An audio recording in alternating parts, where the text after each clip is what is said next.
Hi అండి. అందరికీ నమస్కారం. Welcome to my channel. ఈ వీడియోలో ఏపీ ప్రభుత్వ ఉద్యోగులకు మరియు పెన్షనర్లకు 12వ పీఆర్సీపై సూపర్ గుడ్ న్యూస్. 20% ఐఆర్‌కు గ్రీన్ సిగ్నల్.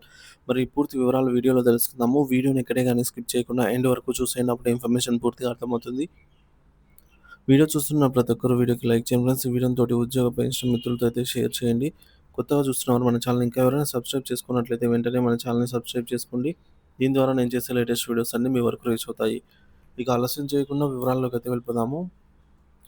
ఫ్రెండ్స్ ఇక విషయానికొచ్చినట్టయితే ఆంధ్రప్రదేశ్ రాష్ట్ర ప్రభుత్వ ఉద్యోగ, ఉపాధ్యాయ మరియు పెన్షనర్లు ఎంతో ఆసక్తిగా ఎదురుచూస్తున్నటువంటి పీఆర్సీ వేతన సవరణ మరియు ఇతర ఆర్థిక ప్రయోజనాల విషయంలో ఒక కీలక పరిణామం చోటు చేసుకునే అవకాశం కనిపిస్తోంది. ముఖ్యంగా 20% మధ్యంతర భృతి మంజూరుకు ప్రభుత్వం గ్రీన్ సిగ్నల్ ఇవ్వనుంది అనే వార్తలు ఉద్యోగ వర్గాల్లో ఉత్సాహాన్ని నింపుతున్నాయి. ఈ నేపథ్యంలో మధ్యంతర భృతి అంటే ఏమిటి? అది అమలైతే ప్రాథమిక వేతనం ఎంత మేర పెరుగుతుంది? సో, ఇటువంటి అంశాలను తెలుసుకుందాము. సాధారణంగా ప్రభుత్వ ఉద్యోగుల జీతభత్యాలను నిర్ణీత కాలానికి ఒకసారి సవరించడం వేతన సవరణ సంఘాలు పీఆర్సీ ఏర్పాటు చేస్తారనమాట. పీఆర్సీ ద్వారానే ఇదంతా సాధ్యమవుతుంది.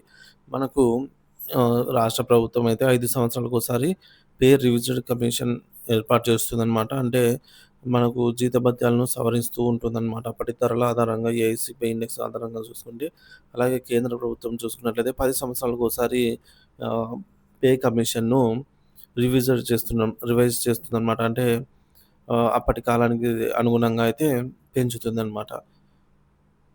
11వ పీఆర్సీ అనుభవాలు మరియు పాఠాలు. వాస్తవానికి 11వ పీఆర్సీ సిఫార్సులు 2018 జూలై 1వ తేదీ నుంచి అమల్లోకి రావాల్సి ఉండగా, ఆర్థిక ప్రయోజనాలు అంటే మొ మానిటరీ బెనిఫిట్ మాత్రమే 2020 నుంచి ఏప్రిల్ నుంచి మాత్రమే అందాయి. ఈ జాప్యం మరియు అమలు తీరుపై ఉద్యోగులు, ఉపాధ్యాయులు, పెన్షనర్లు కొంత నష్టపోయారనే భావనే ఉంది.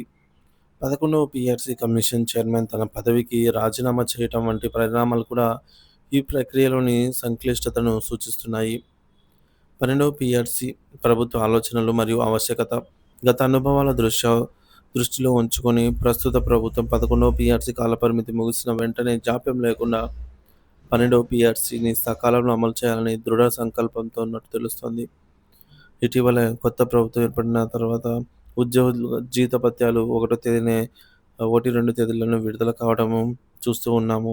ఈ దిశగా సానుకూల సంకేతాలుగా అయితే భావించవచ్చు. 12 పీఆర్సీ నివేదిక తయారైనప్పటికీ సమర్పణ సాధారణంగా గరిష్టంగా ఒక సంవత్సరం సమయం పట్టవచ్చు. అయితే ఇప్పటికే 12 పీఆర్సీ కోసం గతంలో వేసిన కమిటీ ఆశించినంత వేగంగా పని చేయలేదనే అభిప్రాయం వ్యక్తమవుతోంది. దీంతో మళ్ళీ కొత్త కమిటీ ఏర్పాటు చేసే నివేదిక కోసం వేచి చూస్తే మరింత జాప్యం జరిగే అవకాశం ఉంది. ఈ నేపథ్యంలో 12వ పీఆర్సీ పూర్తి స్థాయిలో అమల్లోకి వచ్చేలోపు ఉద్యోగులకు తక్షణ ఆర్థిక ఊరట కల్పించడానికి ప్రభుత్వం మధ్యంతర భృతి రూపంలో ఐఆర్‌ని ప్రకటించాలని యోచిస్తున్నట్టు సమాచారము. మరి మధ్యంతర భృతి ప్రాముఖ్యత మరియు అంచనాలు. పీఆర్సీ సిఫార్సుల అమలులో జాప్యం జరిగినప్పుడు ఉద్యోగులకు తక్షణ ఆర్థిక సహాయంగా ప్రభుత్వం మధ్యంతర భృతిని ప్రకటిస్తుంది. ఇది సాధారణంగా రాబోయే పీఆర్సీ ఫిట్‌మెంట్‌లో సర్దుబాటు చేయబడుతుంది. ప్రస్తుతం ప్రభుత్వం 20% ఐఆర్ ఇచ్చే అవకాశాలున్నాయనైతే బలంగా వినిపిస్తోంది. మరి 12వ పీఆర్సీ అమల్లోకి వస్తే ఉద్యోగుల జీతాలు ఏ విధంగా పెరుగుతాయో చూద్దాం. సాధారణంగా పీఆర్సీ అమలు తేదీ నాటి నుంచి కరువు భత్యం, డీఏ మరియు కరువు ఉపశమనం డీఆర్ ప్రాథమిక వేతనంలో విలీనం మెర్జ్ అవుతాయి. డీఏ, డీఆర్ మనకు 12వ పీఆర్సీ అమలు తేదీని 1 జూలై 2023గా పరిగణిస్తే ఆ తేదీ నాటికి ఉన్నటువంటి మొత్తం డీఏ, డీఆర్ బేసిక్‌లో కలుస్తుంది.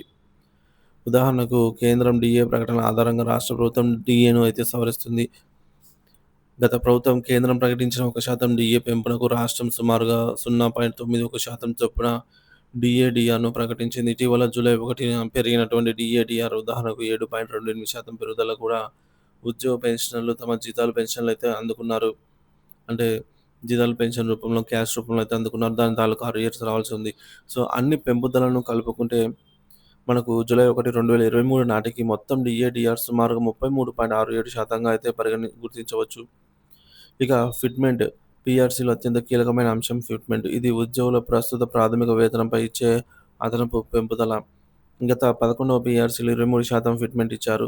ప్రస్తుత ఆర్థిక పరిస్థితులు మరియు ఉద్యోగ సంఘాలతో జరగబోయే చర్చల ఆధారంగా ప్రభుత్వం కనిష్టంగా 20% నుంచి గరిష్టంగా 25% వరకు ఫిట్‌మెంట్ వచ్చే అవకాశం ఉందని అంచనా.